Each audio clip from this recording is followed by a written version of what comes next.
Party అన్నాక party యొక్క రాజకీయాల కోసం ఎన్నికల వ్యూహంలో భాగంగా పార్టీలు అన్నాక రకరకాల వ్యూహాలు ఉంటాయి. సో రకరకాల పర్మిటేషన్స్ అండ్ కాంబినేషన్స్ని పార్టీ ట్రై చేస్తుంది. ఆ చేస్తున్నప్పుడు నన్ను మా పార్టీ మా నాయకుడు జగన్మోహన్ రెడ్డి గారు నన్ను గుంటూరు వెస్ట్ నుంచి పోటీ చేయమని ఆదేశించడం జరిగింది.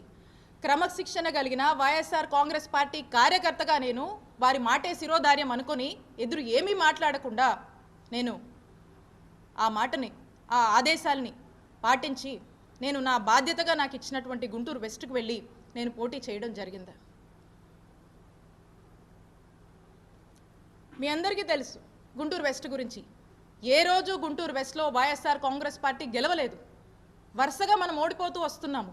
ఇక్కడ కూడా వరుసగా మనం ఓడిపోతూ వస్తే ఇక్కడ ఒక గెలుపు బావుటాన్ని మనం ఇక్కడ ఎగరేసాం. అక్కడ కూడా గుంటూరు వెస్ట్ని ఎలాగైనా సరే పార్టీని స్ట్రెంథెన్ చేయాలి, అక్కడ కూడా మనం గెలుపు కైవసం చేసుకోవాలనే ఒక ఆలోచనతో పార్టీ ఏదైతే ఆదేశించిందో ఆ యొక్క బాధ్యత మీద నేను గుంటూరు వెస్ట్కి నేను వెళ్ళి పోటీ చేయడం జరిగింది. ఇక్కడ నా మనసులో బాధ అనిపిస్తూ ఉండేది. ఎందుకంటే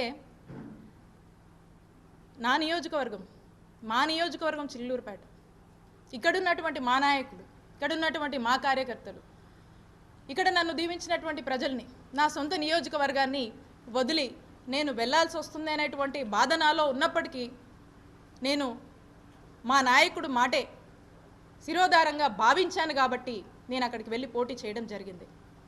అయితే ఇన్ జనరల్గా మనం అనుకుంటూ ఉంటాం కదా, ఏదైనా మంచి జరిగితే మన అదృష్టమని, ఇంకోలా ఉంటే ఏదో మన దురదృష్టమని.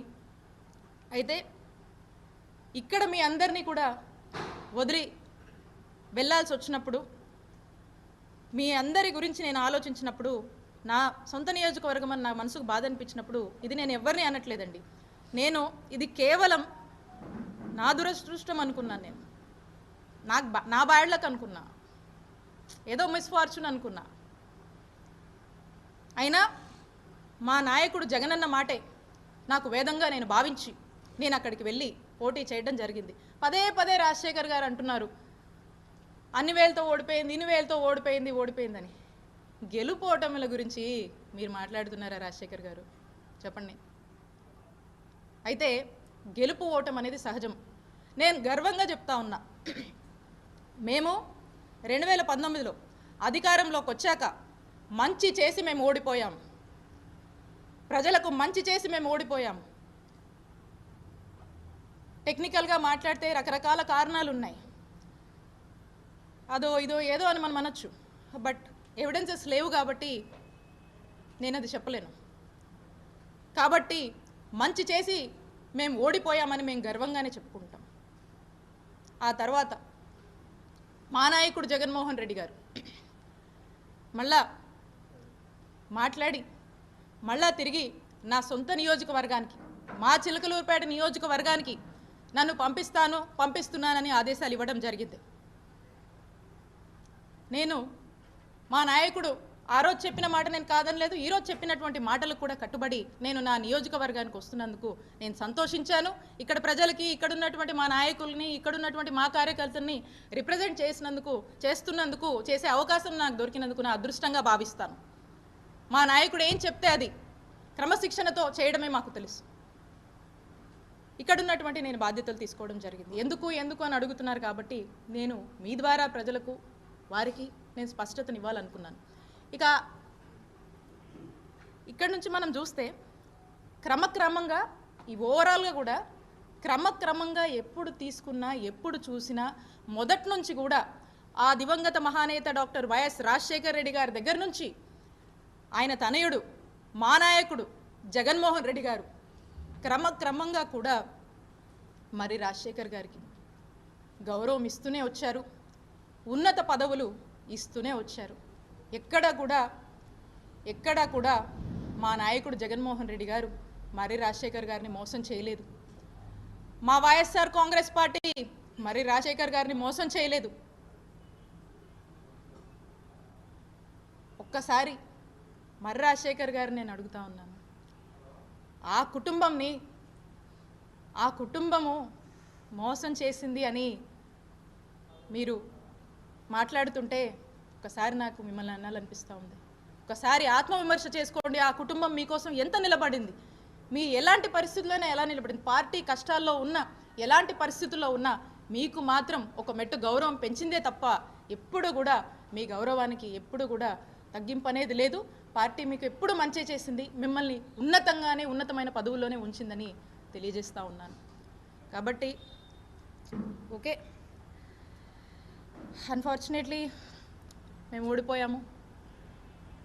ఈ పరిస్థితుల్లో మరెందుకో ఇక్కడ ఇచ్చినటువంటి గౌరవం కన్నా మించి, గౌరవం కన్నా బెటర్గా అక్కడ గౌరవం వారికి దక్కుతుందనేటువంటి ఒక హోప్తో, ఒక ఆలోచనతో ఏదైతే మర్రి రాజశేఖర్ గారు ఆ పార్టీకి వెళ్ళాలని ఆలోచన చేస్తున్నారో, కాబట్టి వారికి నేను ఖచ్చితంగా మీ హోప్కి తగ్గట్టు ఇక్కడికన్నా మించినటువంటి గౌరవం మీకు అక్కడ కూడా దక్కాలని మనస్ఫూర్తిగా కోరుకుంటూ ఆల్ ది బెస్ట్ తెలియజేస్తున్నాను.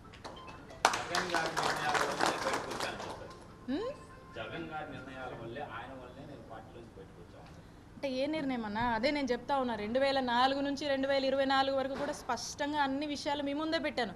ఎక్కడన్నా వారి గౌరవానికి ఎక్కడ కూడా తక్కువ కాలేదు. క్రమక్రమంగా పార్టీ గెలిచినా పార్టీ ఓడిపోయినా కూడా వారిని మాత్రం ఎంతో ఉన్నతమైన గౌరవమైన పొజిషన్స్లో మా ఆనాడు దివంగత డాక్టర్ వైఎస్ రాజశేఖర రెడ్డి గారు కావచ్చు, ఇప్పుడున్నటువంటి జగన్మోహన్ రెడ్డి గారు కావచ్చు, మా వైఎస్ఆర్ కాంగ్రెస్ పార్టీ కావచ్చు, ఇచ్చినటువంటి అవకాశాలన్నీ కూడా మేము ముందు ఉంచాను కదా. సో కాబట్టి ఎక్కడ కూడా ఆ తప్పు మేము చేయలేదు. ఇక్కడ కూడా అతన్ని పూర్తి స్థాయిలో కూడా అతనికి గౌరవం పెంచుతూనే వచ్చాము అనేది తెలియజేస్తున్నాను.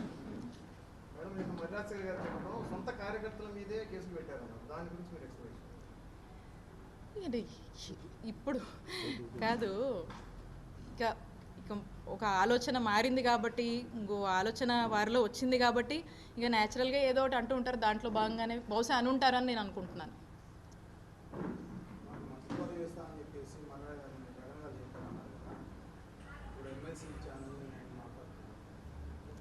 అదే ఏం జరిగింది ఏంటి అనేటువంటి స్పష్టత